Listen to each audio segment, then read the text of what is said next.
Hello students, বাংলায় প্রথমবার 1000 puzzle series নিয়ে ব্যাংকিং পরীক্ষার জন্য চলে এসেছি আমি রিয়া। তো যারা যারা ব্যাংকিং এর জন্য প্রিপারেশন করছো, আজকের ভিডিওটা শুধুমাত্র তাদের জন্যই, কারণ বাকিরা হয়তো পাজলগুলো দেখলে একটু ভয় পেয়ে যেতে পারো। তো চলো আজকে আমরা 1000 পাজল সিরিজের ক্লাস নাম্বার 1 নিয়ে চলে এসেছি। যারা ব্যাংকিং প্রিপারেশন করছো অবশ্যই কমেন্ট করবে, কারণ তোমরা যদি কমেন্ট করো চাও তবে এই সিরিজটা আমি কমপ্লিট করব। 1000 পাজল সিরিজের রোজ আমি একটা করে কি দুটো করে পাজল তোমাদের করাতে থাকবো, এতে তোমার প্র্যাকটিস হবে এবং স্পিড বাড়বে। তো চলো আজকে যে পাজলটা আছে সেটা আমরা দেখে নিই। প্রথমেই দেখতে পাচ্ছ যে একটা পাজল আমি তোমাদের জন্য দিয়ে রেখেছি, এবং এক্ষেত্রে আমি তোমাদের বলে রাখি যে প্রত্যেকটা পাজলে ব্যাংকিংয়ে পাজল ভীষণ গুরুত্বপূর্ণ, কারণ তোমার রিজনিংয়ে 35 মার্কসে অন্তত 2 থেকে 3টে পাজল আসবে, মানে 15 নম্বর তোমার ওখান থেকেই চলে আসছে। আর পাজল যদি তাড়াতাড়ি না করতে পারো তাহলে কিন্তু ব্যাংকিং ক্লিয়ার করা একটু কঠিনই হয়ে যায়। তো তার জন্য রেগুলার পাজল প্র্যাকটিস করো। আমি যদি বলি এরকম একটা পাজল কত সময় লাগা উচিত করতে, ম্যাক্সিমাম 2 থেকে আড়াই মিনিট, ম্যাক্সিমাম 2 থেকে আড়াই মিনিটের মধ্যে তোমাদের এক একটা পাজল সলভ করতে হবে। তো এই পাজলটার জন্য আমি তোমাদেরকে 2 মিনিটের সময় দেব। তোমরা আগে দেখো, চেষ্টা করো 2 মিনিটের মধ্যে যারা যারা পাজলটা সলভ করতে পারছো তারা একটা কমেন্ট করে দেবে ইয়েস, যারা পারছো না তারা কমেন্ট করে দেবে নো।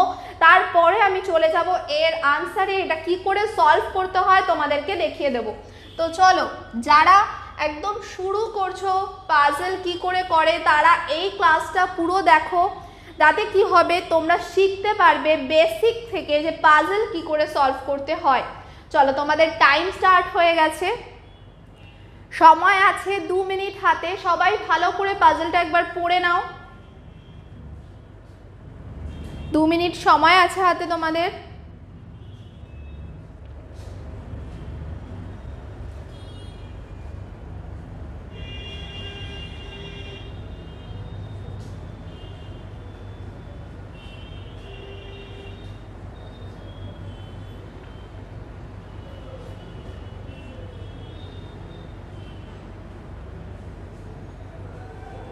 আমি ইচ্ছা করেই তোমাদেরকে টাইমটা দিচ্ছি যাতে তোমরা নিজেরাই বুঝতে পারো যে এই টাইমের মধ্যে তোমরা সলভ করতে পারছো কিনা। যদি না পেরে থাকো তাহলেই শেখার প্রয়োজন আছে।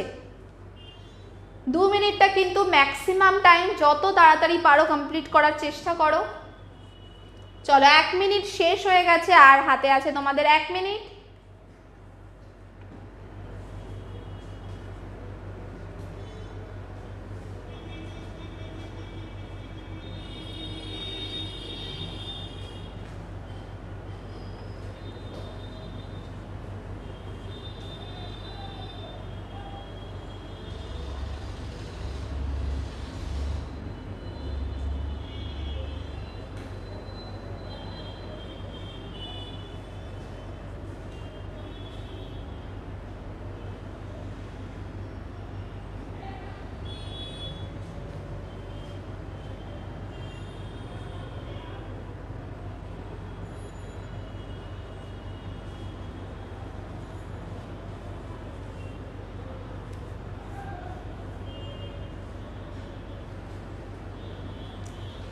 দু মিনিট শেষ। তো যারা 2 মিনিটের মধ্যে পাজলটা সলভ করে ফেলেছো তারা একটা ইয়েস কমেন্ট করে দাও, যারা পারোনি তারা একটা নো কমেন্ট করো। তো চলো আমরা ফার্স্টে পাজলটা সলভ করা স্টার্ট করি। কি আছে দেখো কিভাবে পাজল সলভ করতে হয়। বলছে 7 boxes, that is A, B, C, D, E, F and G were kept one above the other from top to bottom but not necessarily in the same order। এর মানে কি? এর মানে হলো 7টা বক্স আছে, এ থেকে জি পর্যন্ত ওই 7টা বক্সের নাম। এবার বলা আছে ওরা কি একজনের উপর আরেকজনকে সাজানো হয়েছে কিভাবে, টপ টু বটম, ওপর থেকে নিচ অবধি, but not necessarily in the same order, কিন্তু সেম অর্ডারে নয়। দেয়ার আর 2 boxes, এই পর্যন্ত আমাদের ডাইরেকশন ছিল। এবার শুরু হচ্ছে, দেয়ার আর 2 boxes kept between box D and box A। বলছে বক্স D আর বক্স A এর মধ্যে দুটো বক্স আছে, তো এটাকে আমরা কিভাবে লিখতে পারি, বক্স ডি আর বক্স এ এর মধ্যে দুটো বক্স আছে, প্রত্যেকটা লাইনকে আমরা এইভাবে সাজিয়ে নেব। তাহলে ডি আর এ এর মধ্যে দুটো বক্স আমরা দুটো পয়েন্ট দিয়ে এখানে চিহ্নিত করে দিলাম। এবার আসি পরের লাইনে, box B is kept immediately above box A. বলছে বক্স বি বক্স এর ইমিডিয়েটলি অ্যাবভ কথাটার মানে হলো ঠিক ওপরে। তাহলে বক্স বি বক্স এর ঠিক ওপরে রয়েছে, এই ঠিক ওপরে থাকলে আমরা একটা তীর চিহ্ন দিয়ে বুঝিয়ে দেব। এটা হচ্ছে আমাদের কোড করার টেকনিক, ঠিক আছে। নেক্সট বলছে two boxes are kept between box B and box C. বলছে বক্স বি আর বক্স সি এর মধ্যে দুটো কি আছে, বক্স আছে, আবার আমরা বাতিয়ে নিলাম। এবার বলছে যে box C is kept above box B. বলছে বক্স সি কিন্তু বক্স বি এর ওপরে আছে, ওপরে আছে মানে এই যে আমরা বক্স বি রেখেছি এর থেকে দুটো ওপরে রয়েছে সি, তাহলে আমাদের এটার দরকার নেই, আমরা সাজিয়ে নিলাম প্রথমেই। এবার বলছে only one box is kept between box C and box E. বলছে সি আর ই এর মধ্যে একটাই বক্স থাকবে, সি আর ই এর মধ্যে একটাই বক্স থাকবে। And box G is kept above box C. Box G কি বক্স সি এর উপরে আছে, ইমিডিয়েটলি বলা নেই, তার মানে একদম উপরে না। But are not adjacent to each other. Adjacent কথাটার মানে হলো একে অপরের পাশাপাশি নেই। তাহলে বক্স জি কি বক্স সি এর উপরে আছে কিন্তু একদম গায়ে গায়ে নেই, তাহলে বক্স জি আছে বক্স সি এর ওপরে, এটা আমাদের বলা আছে। এবার এই জিনিসটাতে এই পুরো যা যা আমরা লিখলাম সেখানে সব থেকে বেশি এখানে দেখো আমরা পেয়ে গেছি, এ রয়েছে, তার উপরে বি রয়েছে, তারপরে দুজন ছেড়ে সি রয়েছে। আমরা এখানে দেখলাম যে সি থেকে একটা কি দুটো ছেড়ে জি থাকবে।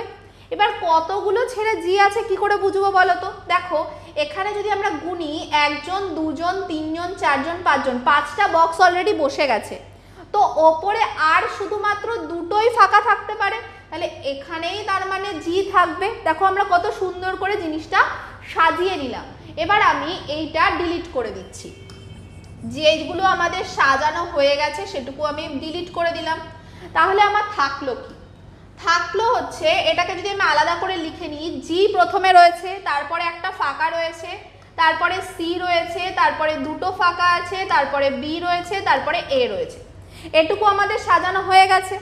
এবার এখানে বলা ছিল যে এ থেকে দুটো ছেড়ে ডি থাকবে, তাহলে 1 2 দুটো ছেড়ে এখানে তার মানে ডি থাকবে। এবার বলা আছে সি থেকে একটা ছেড়ে ই থাকবে, এই হচ্ছে সি, একটা ছেড়ে ই ওপরে তো থাকার জায়গা নেই, তাহলে সি থেকে একটা ছেড়ে ই এখানে থাকবে। ফাঁকা রয়ে গেল একটা ঘর, কে বসেনি এখনো পর্যন্ত, দেখো তো এফ বসেনি, তার মানে এই ফাঁকা ঘরটাতে এফ বসবে। এই হলো আমাদের পাজেল। এই পাজেল থেকেই বিভিন্ন ধরনের প্রশ্ন আসে, মানে তোমাকে এই প্রশ্নটা ফার্স্টে দেবে, দিয়ে ধরো একটা কোশ্চেন করলো যে ই এর ইমিডিয়েটলি অ্যাবভে কে বসেছে, উত্তর হবে ডি।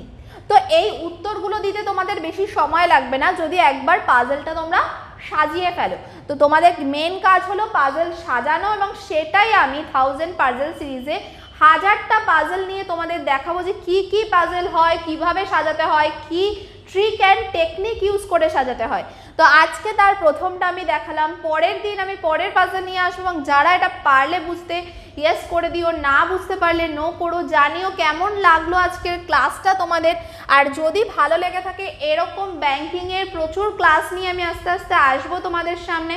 তো আজকের ক্লাস এই পর্যন্তই, সবাই ভালো থেকো, থ্যাংক ইউ।